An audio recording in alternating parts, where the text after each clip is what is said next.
beloved Prophet Muhammad said, it's mentioned in Sahih Muslim, volume number 1, in the book of faith, hadith number 79, that the Prophet said, whenever you see anything wrong, the best is if you can stop it with your hand, you stop it with your hand. If you cannot stop it with your hand, then stop it with your tongue. If you cannot stop it with the tongue, the least you can do is curse in your heart. And then you will be the lowest level of mu'min, the lowest level of believer. When you see something wrong, it's the duty of the Muslim. If he can, he should stop it with the hand, number 1. If he cannot, stop with the tongue. Ask him to stop that activity. If he cannot, the least he can do is curse in his heart. Then he is the lowest level of believer, the lowest level of mu'min. According to the Quran, dawah, conveying the message of Islam to non-Muslim, is a fard on every Muslim. Allah says in Surah Al-Asr, chapter number 103, verse number 1 to 3, Wal Asr, by the token of time. Innal insana lafi khusr. Man is verily in a state of loss. Wal Asr, innal insana lafi khusr, illa allazina amanu wa amilu salihati wa tawasaw bil haqq wa tawasaw bis sabr. Except those who have faith, those who have righteous deeds, and those who exhort people to the truth, and those who exhort people to patience and perseverance. For any human being to go to Jannah, minimum 4 things are required according to Surah Al-Asr. Iman, that is faith. Amal salihat, that is righteous deeds. Watawasaw bil haqq, inviting people to truth. And watawasaw bis sabr, inviting people to patience and perseverance. And Imam Shafi, rahimahullah, he said that if this Surah Asr was revealed, it would have been sufficient for guidance for humankind.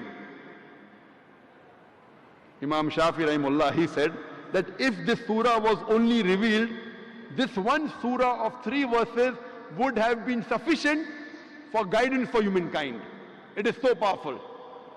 So if you want to go to Jannah, it is first you should do all 4 things. You may be a very good Muslim, you may be praying 5 times a day, you may have gone for Hajj, you may be fasting in the month of Ramadan, you may be paying zakat, but if you don't do dawah, if you don't convey the message to the non-Muslims, according to Surah Al-Asr, you shall not go to Jannah.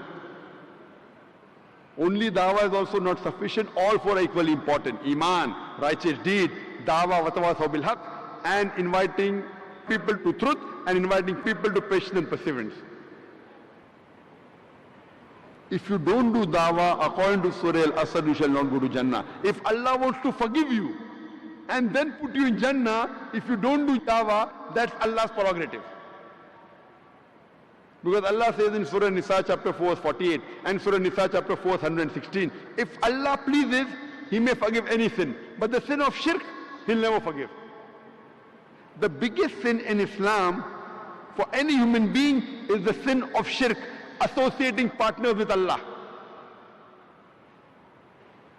It is a duty that we tell to the other non-Muslim brothers and sisters that you worship only one true God. And Allah shows you a way in the Quran, in Surah Al-Imran, chapter 3, verse 64, in how to do dawah, how to convey the message of Islam, how to do jihad, strive and struggle with the non-Muslims with the Quran. Allah says in Surah Al-Imran, chapter 3, verse 64, Kul ya ahlal kitab, say, O people of the book, ta'alaw ila kalimatin sawa'im bayna baynakum, come to common terms as us and you. Which is the first term? Allah na'budu illallah, that we worship none but Allah. Wala nushrika bihi shay'an, that we associate no partners with Him. Wala yattakhiz ba'duna ba'dan arbaban min dunillah, that we erect not among ourselves lords and patrons other than Allah. Fa in tawallaw, if then they turn back, faqulu shahadu, say bear witness, bi anna muslimun, that we are Muslims bowing our will to Allah. This verse of the Quran shows you a way how to do dawah. Come to common terms as between us and you.